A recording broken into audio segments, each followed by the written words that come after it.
It's all eyes on Red Bull Racing this weekend at Spa following news of Christian Horner's dismissal as their team principal and CEO. Now, since that point, 2 weeks ago, Laurent Mekies has made the step across from Racing Bulls and taken over. And added to that, the rumours of Max Verstappen and Mercedes aren't really going away. So the whole paddock will have their eyes very firmly glued on Red Bull this weekend. Now, I'm Matt Majendie, and this season I'm embedded with Red Bull Racing. And today on the Inside Track, I'm going to look at some of the big talking points heading into this weekend's Belgian Grand Prix. I can't begin to underestimate the seismic change for Red Bull that Horner's left this team. He's been at the helm of this team for 2 decades. He has not missed a single Grand Prix in that time, so he's been an ever-present there. So you have someone that has been there for every single moment. When I was in the factory last week, there was a bit of a somber mood, and the message from the bosses that have taken over will be business as usual. And the business is to close the gap on McLaren, which looks pretty sizable. And another big point is Max Verstappen. He'll be talking for the first time since Horner left. Now, he put out a bit of a statement on Instagram thanking for his time there.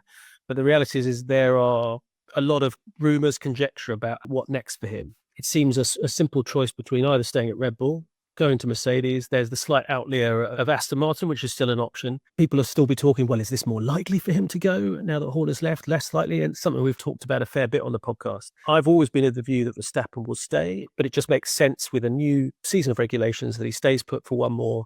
And if Mercedes are the most competitive, which the engine sort of whispers would suggest they are so far, then he can make that step in due course. And in this break from the British Grand Prix to Spa, we've had Max Verstappen going away on his yacht to Sardinia.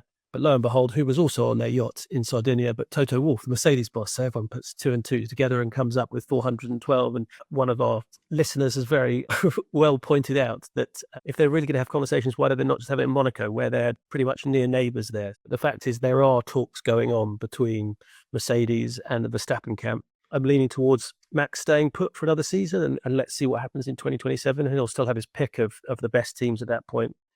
And it's an interesting one. You know, looking outside from Red Bull onto Mercedes themselves, you've got George Russell and people saying, God, he's got a point to prove, he's going to be motivated for this weekend. But the thing is, he's been one of the very, very best drivers, if not, alongside Max Verstappen, maybe the next best driver this season. He's, really driven that car to the best of its ability and beyond. And he'll feel a bit annoyed that he's having to talk about his future and kind of fight for his future. But I don't think he'll be feeling he's got a point to prove. He is absolutely at the top of his game. I expect him to continue that in Spa this weekend. The only other bit I will mention is the Aston Martin, which is whether it's a likelihood or not, you don't know for Max Verstappen. But the fact is, Adrian Newey's there, who was the technical boss at Red Bull before making the move there for this season to Aston Martin. And he has a close relationship with Max Verstappen. And then there's Lawrence Stroll, who's the owner of the Aston Martin team. Now, he's a wealthy man who's very good at getting his own way. It looked like Newey was going to Ferrari, and then Stroll came in with this last-minute deal that wrestled him away and took him to the team. So anything's still possible, but, it does still feel like a choice for Verstappen between Red Bull or Mercedes between 2026 and 2027. There's going to be so many media opportunities at weekend, people, team bosses, drivers talking, and everyone's going to be asked about Christian Horner without fail, whether that be drivers within his team, outside his team, rival bosses. Zach Brown did an interview. Now, Zach Brown's the CEO, the boss at McLaren, which is arch rivals of Red Bull this season, and the championship leaders and favourites. And he was asked if he was surprised by Horner's removal from the team, from his role as CEO and team principal. And he said in this interview on Canadian TV, he said, I'm maybe surprised by the timing, but not the result. There's been a lot of drama there the last couple of years, and it doesn't seem like that drama's been calming down, maybe getting worse. So I'm not surprised. It's well known that he and Christian Horner have not the warmest of relationships. There's been little barbs there and back. I sort of think that Horner would probably do something similar if it's the other way around. So Brown can't quite help himself, but it is interesting that, he's had his say on it. We'll have Toto Wolff and Fred Vasseur and others for the first time being able to put their points across of what they see. Vasseur, for example, has been an ally of Horner's in the past, so too like a Flavio Briatore, but then Wolff not. So we'll see what people say on that.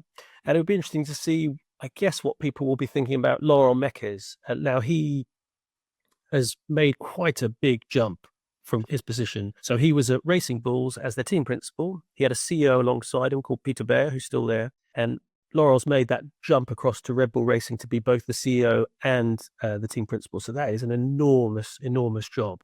But I get the sense that role will be team principal going forward, and the CEO will be more led from Austria. You would think Oliver Mintzlaff, for example, who basically oversees all the sporting projects for Red Bull. And he was the man that put out the statement saying Christian Horner had been relieved of operational duties, essentially axed from his role. What's interesting about him, Mintzlaff, in that his sporting background is more a football side of things. He was CEO at Red Bull Leipzig, which has been a real success story. They've climbed up into the Bundesliga in Germany and been very successful in that regard. And then he became Red Bull's head of global soccer. So elite sport, he's obviously thrived there. Elite sport of football, elite sport of Formula One, they're very different worlds. Whether you can bring that football approach to Formula One is an interesting one.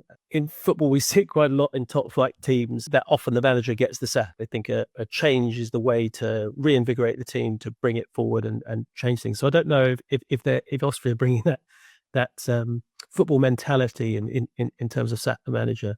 But it'd be interesting to see what change it does make. As I said earlier on in the program, it's not going to be an immediate change that we see. Laurel coming in, he knows Red Bull very well. So he's been part of Red Bull Racing for many years previously. He was there as an engineer before he got sought after to do a job with the FIA, which is a governing body of Formula One. And then on top of that, he then went across to Ferrari, where he was touted as a possible team principal of the future. He didn't get that job at the end, but then got headhunted to do that job at Racing Bulls. Slightly ironically, I think it was Christian Horner who was the man who brought him into that position, and now he's replaced him. Now, if we talk about Laurel and what he brings and his expertise, obviously he knows Red Bull, how it works. He's pretty well ensconced in the behavior of that team, its DNA, very popular with everyone. And I think that'll be quite important. He's also got an amazing technical brain. So he comes from a technical background, so more so than a Horner, for example. And that will help people like a Pierre Vacher, who heads up that side of things. It's just interesting to know what change he's going to make. And the reality is he's only been there for a couple of weeks. So you're not going to see a big change. It's not suddenly like we'll see the Red Bull going flying further up the grid or further back. It'll be much the same. It'll level. These changes that happen take weeks and months in the planning to get to that point. He talked about within the team, there's a lot of great people and it's about taking the team forward.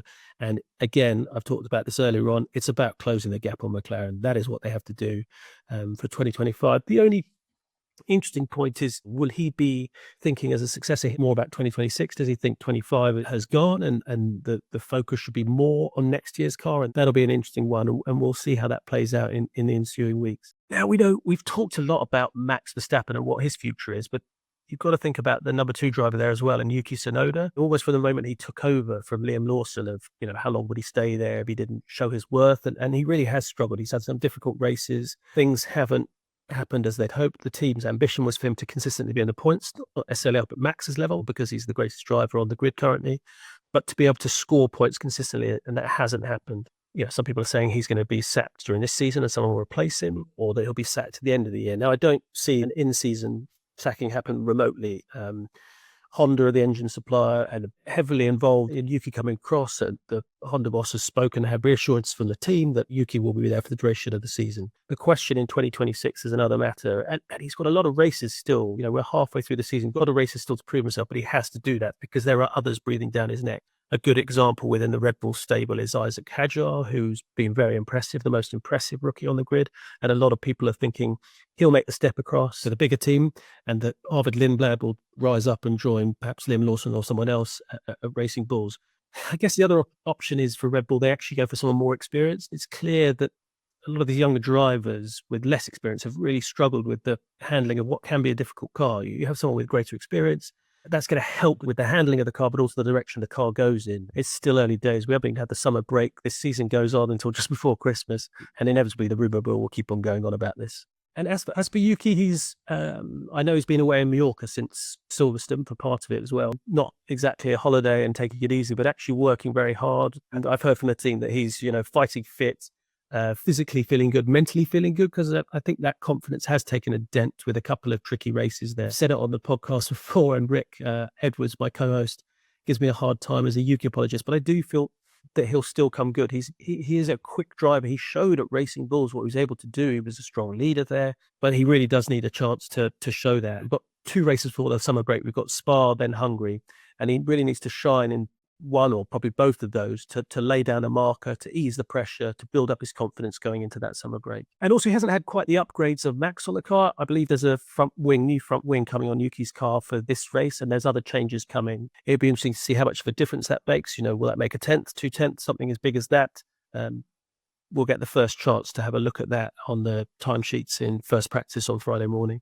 Another interesting potential talking point is Max's car. So if we go back to Silverstone, the last race, the team made a bold, risky choice on giving him a skinnier rear wing, which it made his straight line speed the best of anyone on the track. So he was super, super fast, but it meant downforce was not quite so good in the corners, but the team felt that was okay for qualifying. And sure enough, it put on a pole, and it probably would have been okay in the race, looking at the forecast they had at that time, weather forecast. But unfortunately, it didn't play as sort of expected to. So it was a really, really heavy downpour. Obviously, you need greater downforce going around corners in the rain. Inevitably, it's slippier. And we saw Max spin during that race. Intricacies of Spa are not dissimilar to Silverstone. This is another fast track. So the thinking would be that Red Bull, in an ideal world, could go for a similar rear wing, have this skinny rear wing and be quick and pop the car on pole. But they will be looking at the weather forecast. There are some dark clouds above Spa. Now, the meteorological forecasts are ever shifting. I've been looking at them in the last few days. With the potentially suspect weather, it's always hard to predict how a race may play out. We saw Nico Hülkenberg for Sauber putting his car on the podium after Silverstone, and I don't think anyone would have predicted that. We certainly didn't on this podcast. So trying to make those predictions is a little bit tricky in the rain. I do still believe McLaren will be the front runners. They really have got the quickest car. We've had a bit of a break, a couple of weeks of the racing, but not enough for someone to make a leap up. So I think McLaren will be the front runners. I do expect Max to come out well and Red Bull to come out well. It's a track that should suit them. There is this issue of how to set up the car for them to be best suited, whether that be for qualifying, the race, the weather to take into account as well. I'd still be looking at he'd be the most viable option on the podium, but it'll be fun. There'll be a ding-dong. You would think George Russell will be in the mix. Mercedes looking better. Ferrari have certainly been much more competitive. So it'd be exciting to see, and it feels like it's time for a race for everyone to, lay down the marks. People have got 2 more races before the summer break to show what they're about. But yeah, you'd think it's Lando Norris v Oscar Piastri again. But yeah, stranger things have happened in Formula One. We've made our predictions and we want to hear yours. So send them to us at the Inside Track Podcast on Instagram. Email them to us on the Inside Track at bbc.com, or else share them with us on YouTube. And don't forget to subscribe while you're there. The Inside Track is funded and made by BBC Studios, a commercial company that's wholly owned by the BBC. It's produced by Jarek Zaba. Video editing and social media is by Georgina Revel.